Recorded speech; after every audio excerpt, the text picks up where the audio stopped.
Class 10-এর একটি গুরুত্বপূর্ণ বিষয় হলো সমাস। ব্যাকরণে এই সমাস চ্যাপ্টারটি একটি জটিল এবং কঠিনতম চ্যাপ্টার।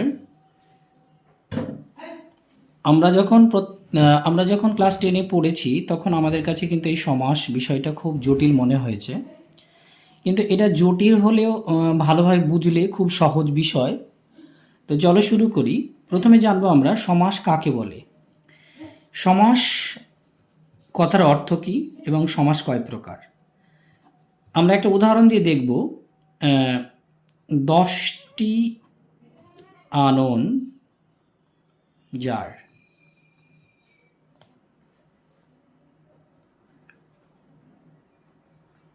দশানন। দেখো এখানে একটা কিন্তু আমি বাক্য লিখেছি এবং এখানে প্রায় 3টি পদ রয়েছে। 10টি আনন যার, এই 3টি পদ হয়েছে কি এক পদে পরিণত হয়েছে, দশাননে পরিণত হয়েছে। তাহলে সমাস যদি কাকে বলে পরীক্ষায় পড়ে আমরা লিখব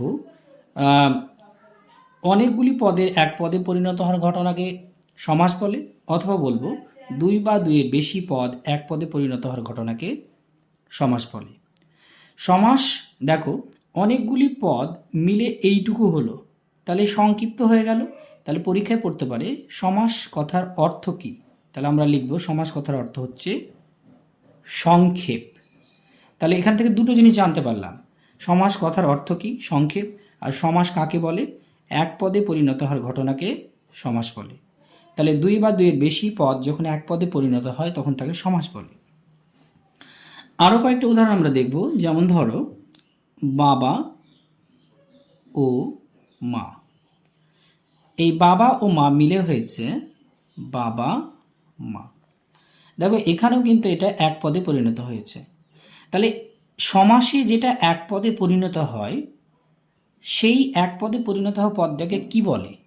এই এক পদে পরিণত হওয়া পদটাকে বলা হয় সমস্ত পদ বা সমাসবদ্ধ পদ। পরীক্ষায় তোমাদের এটা দেওয়া থাকবে, এটাকে ভেঙে এইরকম করতে হবে। অর্থাৎ সমস্ত পদ দেওয়া থাকবে, এটাকে ভেঙে আমরা এইরকম একটা বাক্য তৈরি করব, যে বাক্যটাকে আবার বলা হয় ব্যাস বাক্য। ব্যাস বাক্য। তাহলে পরীক্ষা জিজ্ঞাসা করবে ব্যাস বাক্য কাকে বলে, বলবো সমস্ত পদকে ভাঙলে যে বাক্য বা পদগুলি পায় তাকে ব্যাস বাক্য বলা হয়। আর সমস্ত পদ যদি জিজ্ঞাসা করে সমস্ত পদ কাকে বলে, তাহলে বলবো ব্যাস বাক্যের পদগুলি যখন মিলিত হয়ে এক পদে পরিণত হয় এবং একটি নতুন পদ তৈরি করে তখন তাকে বলা হয় সমস্ত পদ বা সমাসবদ্ধ পদ। এবার আমরা জানব এই ব্যাস বাক্যকে আর কি নামে ডাকা হয়। ব্যাস বাক্যকে বলা হয় বিগ্রহ বাক্য,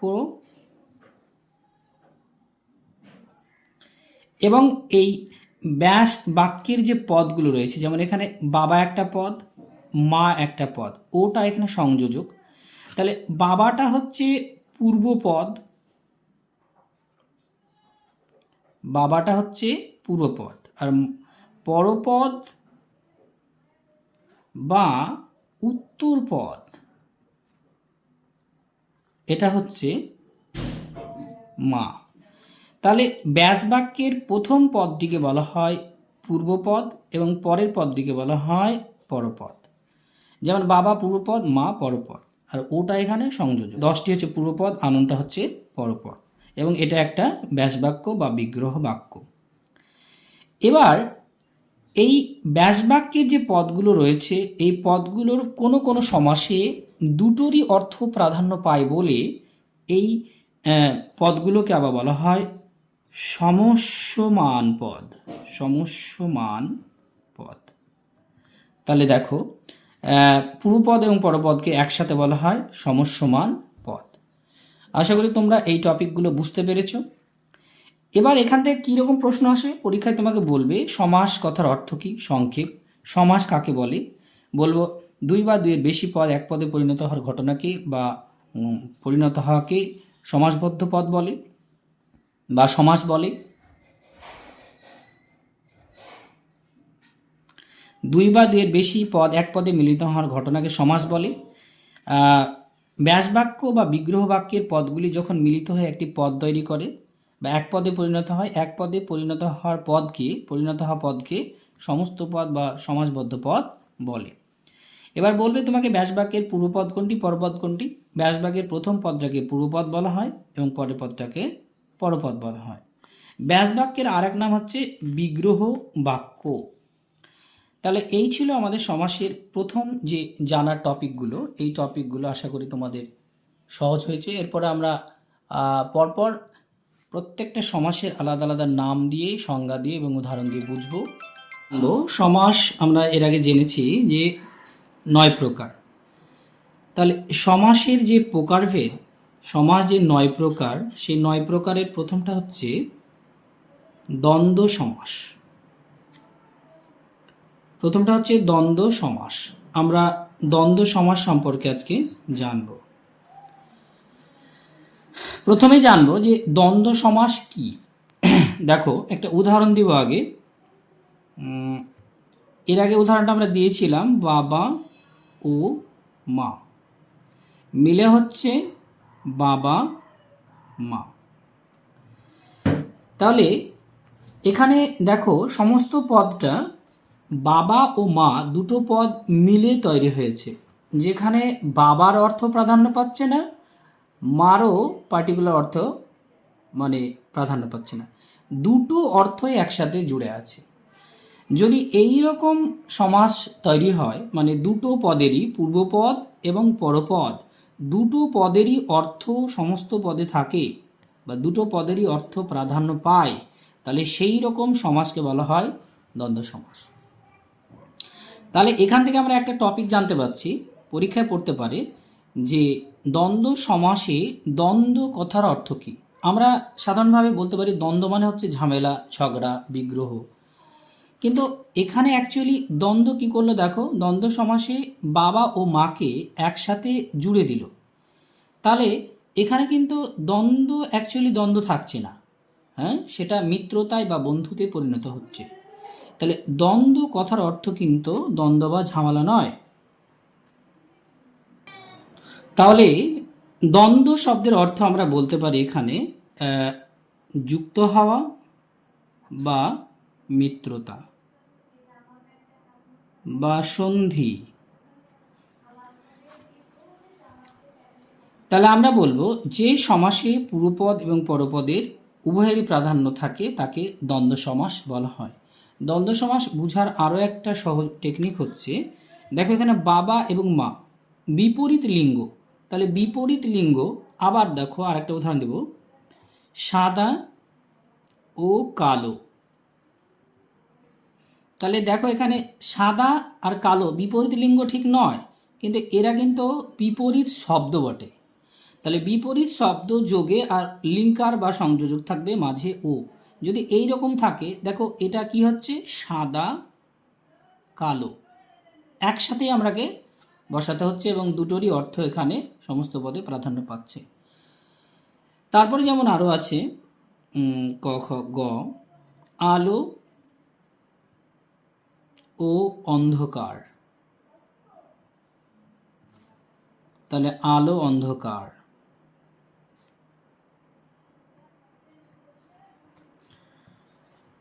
তারপরে ধরো রাত ও দিন। তাহলে দেখো কি হচ্ছে, রাত দিন একসাথে দুটোরই অর্থ প্রাধান্য পাচ্ছে। এই রকম সমাসকে আমরা বলবো দ্বন্দ্ব সমাস। এরপরে আমরা তৎপুরুষ সমাস। ধরো লোককে দেখানো, লোককে দেখানো, দয়কার খেয়াকার দন্তনয়কার, এটা থেকে সমস্ত পদ হচ্ছে লোক দেখানো।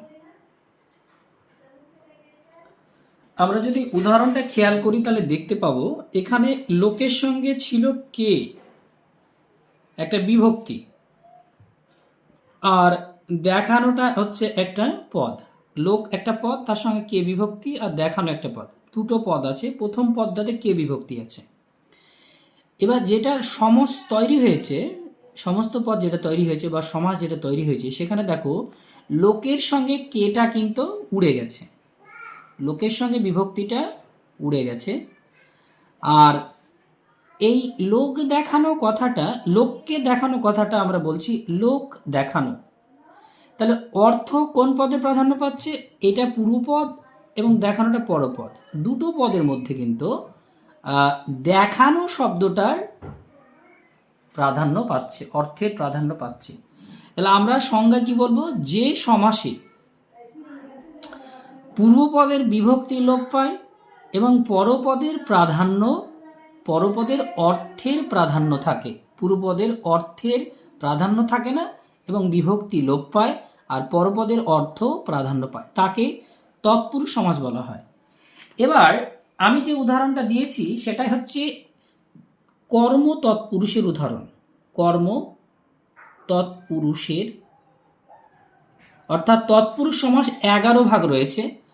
এই 11 ভাগের মধ্যে কর্ম তৎপুরুষ হচ্ছে নাম্বার 1, ক।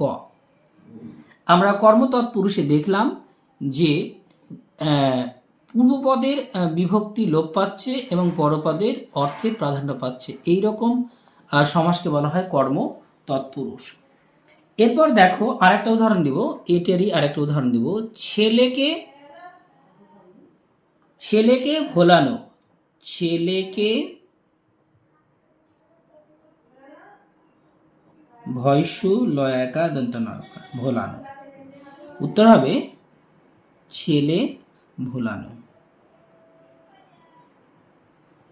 তাহলে ভুলানো বিষয়টা হচ্ছে এখানে মেন ফ্যাক্ট, মেন অর্থ প্রাধান্য পাচ্ছে, ছেলেটা এখানে প্রাধান্য নয়। ছেলেকে ভোলানো বিষয়টা একটা মেন অর্থ প্রকাশ পাচ্ছে। তাহলে এটা হচ্ছে কর্ম তৎপুরুষের উদাহরণ। এরপর আমরা দেখব খ, অর্থাৎ ক্ষয়ে হচ্ছে আমরা করণ তৎপুরুষ, করণ তৎপুরুষ।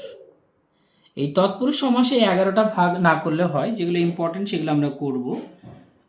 তো চলো করণ তৎপুরুষে আমরা দেখব উদাহরণ হাত দিয়ে ধরা, হাত দিয়ে ধরা। তাহলে এইটা ব্যাসবাক্য, ব্যাসবাক্য থেকে আমরা সমাস তৈরি করছি। হাত দিয়ে ধরা, তাহলে হবে হাত ধরা। তাহলে দেখো এখানে হাতটা প্রাধান্য পাচ্ছে না, হাত ধরাটা এখানে প্রাধান্য পাচ্ছে, হাত ধরা।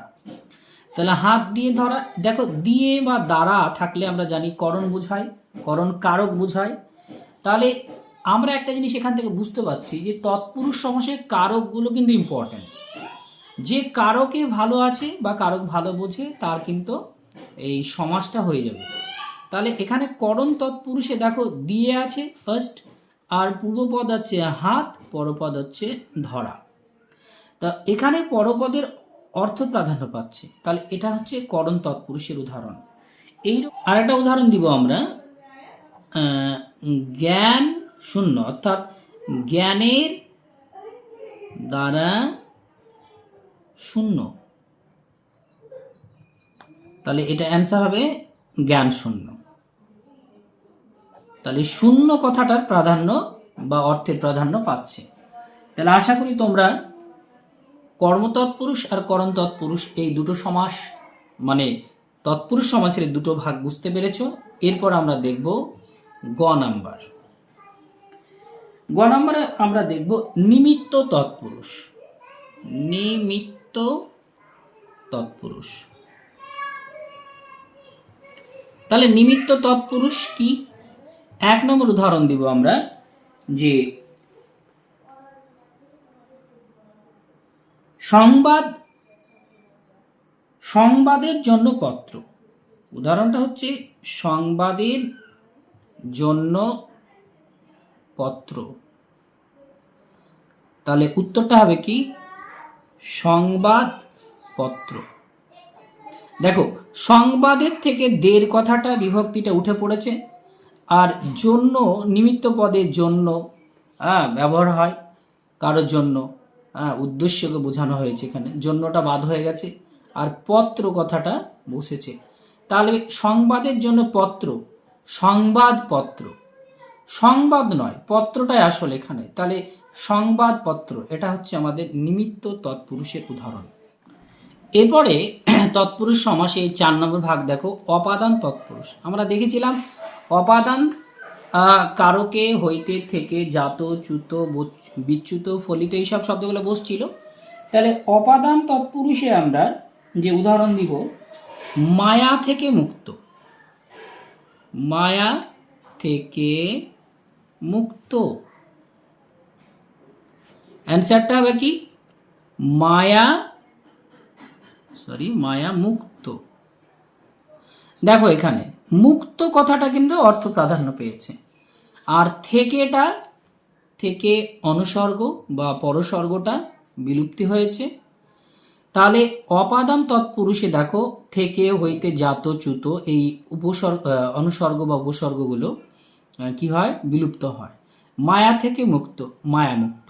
তাহলে এটা গেল আমাদের অপাদান তৎপুরুষের উদাহরণ। এরপর আমরা দেখব অধিকরণ তৎপুরুষ। অধিকরণ তৎপুরুষ। তাহলে তৎপুরুষ সমাসে আমরা দেখতে পাচ্ছি কারক আর বিভক্তির এই কাজগুলো কিন্তু থাকছে। অধিকরণ তৎপুরুষে হচ্ছে স্নান,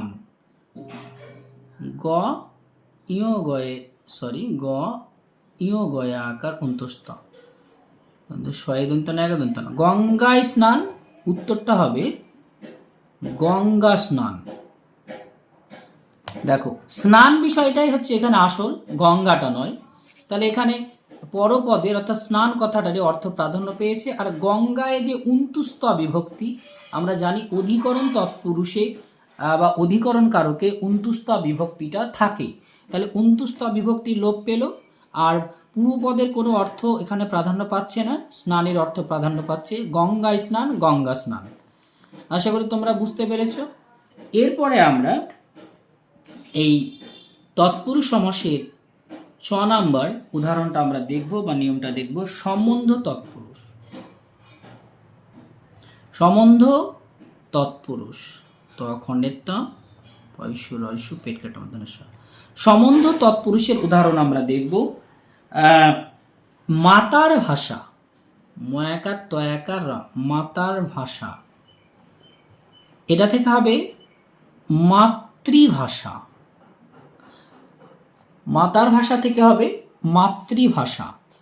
তাহলে দেখো এখানে মাতার র বিভক্তি আছে। আমরা জানি সম্বন্ধ পদে র বিভক্তি থাকে, র বিভক্তি উঠে গেছে, সেটা মাতৃ হয়ে গেছে, আর ভাষাটা এখানে প্রাধান্য পাচ্ছে। তাহলে এই ছিল তৎপুরুষ সমাসের কিছু গুরুত্বপূর্ণ বিভাগ বা ভাগ। আরও একটা খুবই গুরুত্বপূর্ণ টপিক রয়েছে তৎপুরুষের, সেটা হচ্ছে না তৎপুরুষ। না তৎপুরুষ, এটা ভেরি ভেরি ইম্পর্টেন্ট, এটা পরীক্ষাতে বহুবার এসছে। দেখো না তৎপুরুষটা কেমন, উদাহরণ দিয়ে আমরা দেখব। ওয়া চেনা, তাহলে এর সম্বন্ধ পদ হবে, আগে ব্যাস বাক্যটা লিখব, নয় চেনা। তাহলে অ্যান্সারটা হবে ওয়া চেনা। তাহলে দেখো নয় কথাটা প্রথমে এসছে না অর্থক শব্দ বা নাবোধক শব্দ, যেমন ধরো অমানুষ থেকে নয় মানুষ, তাহলে হবে ওয়া মানুষ।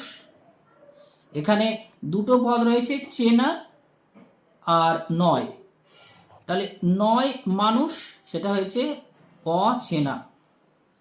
তাহলে এখানে চেনা জানা বিষয়টাই প্রাধান্য পাচ্ছে, আর সামনে যেহেতু ন অর্থক শব্দ আছে, তাই এটা হচ্ছে ন অর্থক বা না তৎপুরুষের উদাহরণ।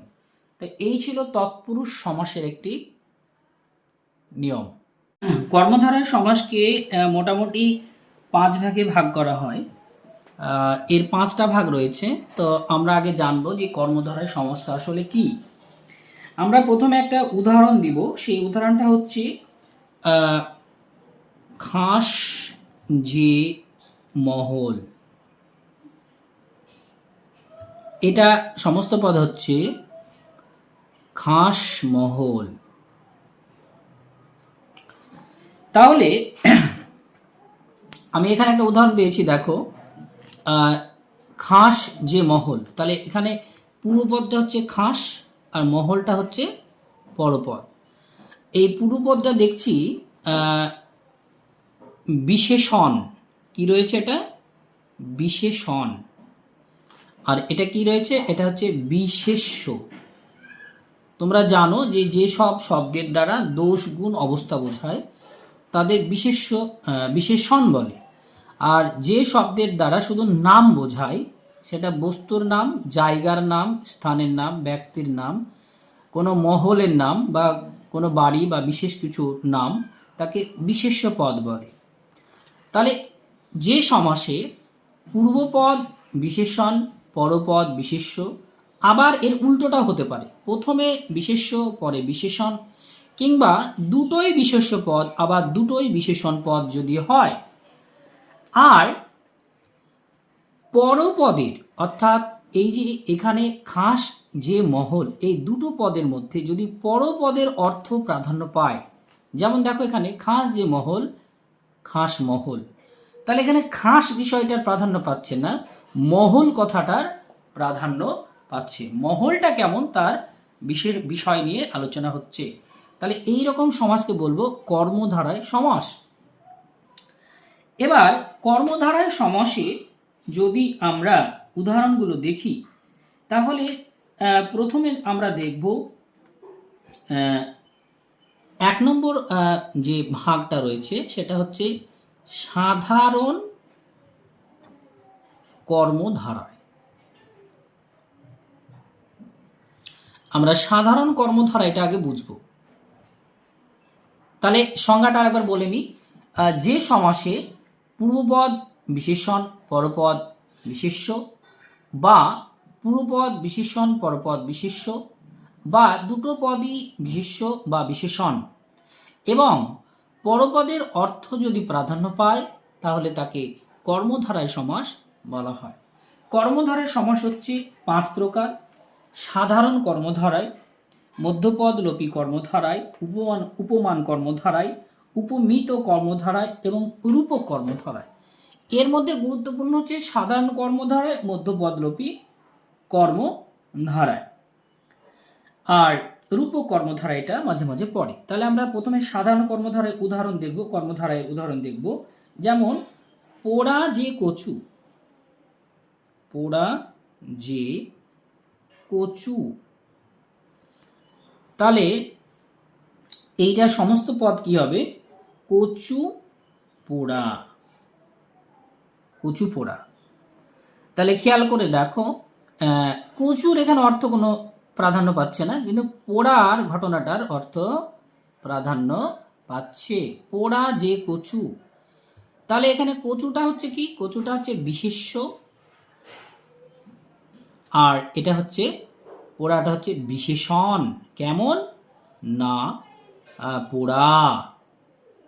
তাহলে দেখো এর আগে বিশেষণ আগে ছিল, এবারে বিশেষণ এখানেও আগে আছে, বিশেষ্য পরে আছে। তাহলে বিশেষণ আর বিশেষ্য দুটো মিলে হতে পারে। আরও অনেক উদাহরণ দেখব যেখানে বিশেষ্য প্রথমে বিশেষণ পরে, বা দুটোই বিশেষণ বা দুটোই বিশেষ্য থাকবে।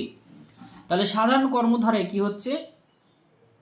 সাধারণ কর্মধারায় হচ্ছে কি না, বিশেষণ বিশেষ্য বা বিশেষ্য বিশেষণ বা বিশেষণ বিশেষণে যে কর্মধারায় সমাস হয় তাকে সাধারণ কর্মধারায় সমাস বলে।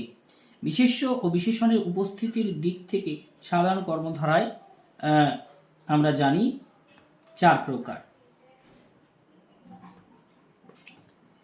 তো সাধারণ কর্মধারায় প্রকারগুলো আমাদের না জানলেও হয়, কারণ অত কিছু জানার দরকার নেই। আমরা পড়ব পরে মধ্যপদলোপী কর্মধারায়। মধ্যপদলোপী কর্মধারায়।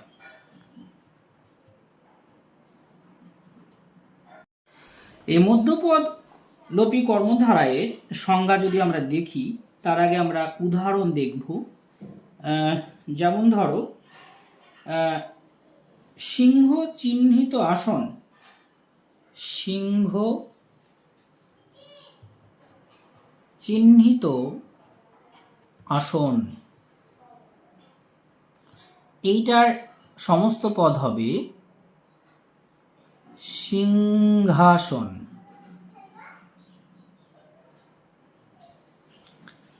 দেখো, সিংহ চিহ্নিত আসন, সিংহাসন। তাহলে এখানে দেখো সিংহ আর এই চিহ্নিত যে শব্দটা, এই শব্দটা কিন্তু এখানে তিনটা পদ রয়েছে, তার মধ্যে মাঝের পদটা কিন্তু এখানে নেই।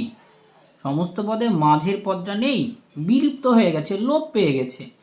তাহলে সিংহ চিহ্নিত আসন হয়ে গেছে সিংহাসন। তাহলে এই আসন কথাটারই অর্থ এখানে প্রাধান্য পাচ্ছে। আসন বলতে যা বুঝি, একটা সিংহাসন বলতে রাজার যে বসার জায়গা তাকেও সিংহাসনই বলে। তাহলে আসন কথার অর্থ প্রাধান্য পেল। তাহলে এটা মধ্যপদলোপী কর্মধারয়। আমরা মধ্যপদলোপী কর্মধারয় বলেছিলাম যে পরপদের বা শেষের পদটার অর্থ প্রাধান্য পাবে। তাহলে আশা করি মধ্যপদলোপী কর্মধারয়টা বুঝতে পেরেছ। এরপরে সমাসের আরেকটি ভাগ, সেটা হচ্ছে দ্বিগু সমাস। দ্বিগু সমাসটা আমরা দেখব। দ্বিগু সমাসটা কি? দেখো, দ্বিগু সমাসকে যদি ভাঙি, দ্বি কথার অর্থ হচ্ছে দুই, আর গু কথার অর্থ হচ্ছে গরু। হ্যাঁ, তাহলে দুটি গরুর সমাহার। তাহলে এই সমাসে কি হবে? সমাহার বোঝাবে, সমাহার বোঝাবে। তাহলে আমরা পূর্বপদটা দেখতে পাবো, দুই সংখ্যাবাচক, আর সংখ্যাবাচক বিশেষণ, আর পরপদটা দেখতে পাবো বিশেষ্য। তাহলে যে সমাসে পূর্বপদ সংখ্যাবাচক বিশেষণ এবং পরপদটি বিশেষ্য পদ, এবং দুটি পদের মধ্যে সমাসবদ্ধ পদটির মাধ্যমে দুটি পদ মিলিত হয়ে যে সমাসবদ্ধ পদ তৈরি হবে, তার দ্বারা সমাহার বোঝাবে, তার দ্বারা সমাহার বোঝাবে। এইরকম যদি বোঝায় তাহলে এটা হচ্ছে দ্বিগু সমাসের উদাহরণ। যেমন ধরো, উদাহরণ দিলে বোঝা যাবে। যেমন প্রথম উদাহরণ হচ্ছে তে পায়া, তে পায়া। তাহলে এটাকে আমরা যদি ভাঙি ব্যাস বাক্যে, তাহলে হবে কি?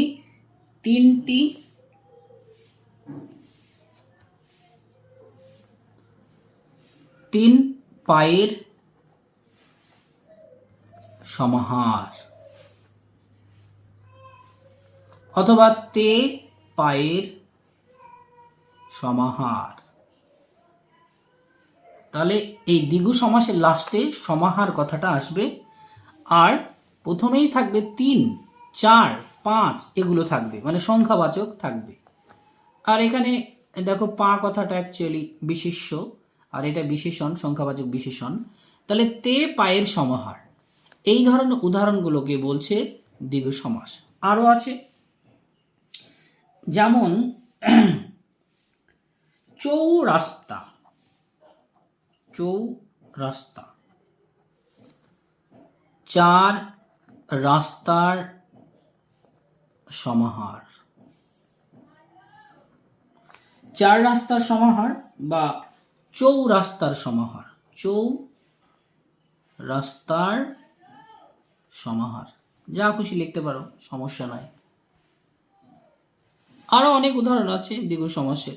দ্বিগু সমাসের আরো অনেক উদাহরণ রয়েছে। যেমন ধরো অষ্টধাতু, অষ্টধাতু। তাহলে এটা হবে অষ্ট মানে 8, ধাতুর সমাহার,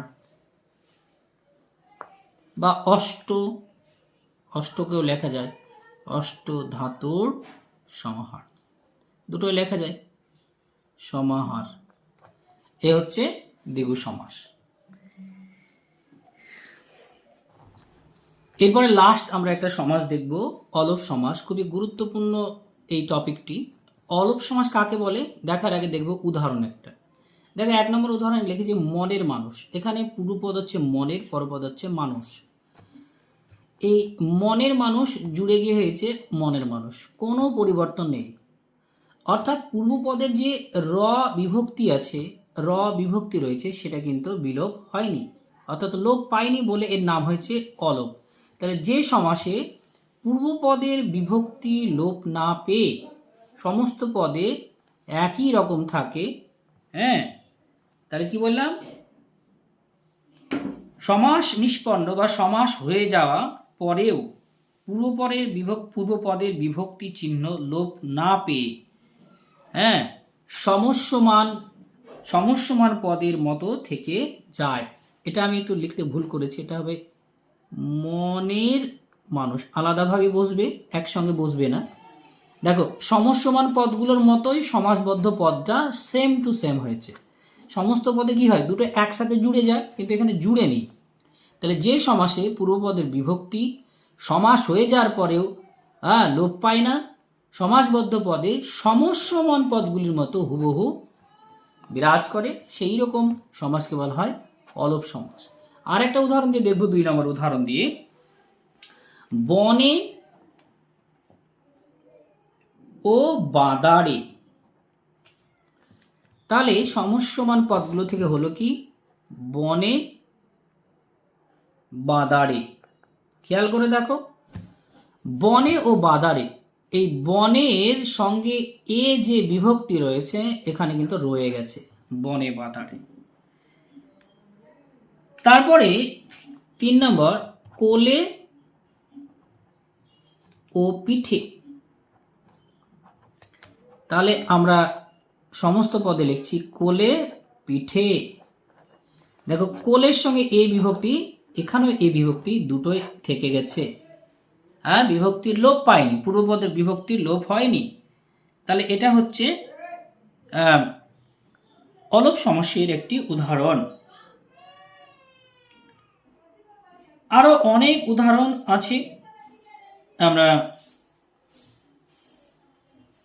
আশা করি এই উদাহরণগুলো দিয়ে আমরা সমাস বুঝতে পেরেছি।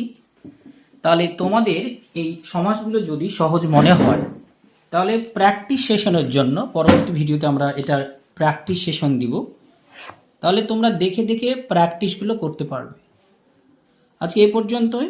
ভিডিওটি ভালো লাগলে চ্যানেলটিকে সাবস্ক্রাইব করবে, শেয়ার করবে এবং সঙ্গে থাকবে। ধন্যবাদ।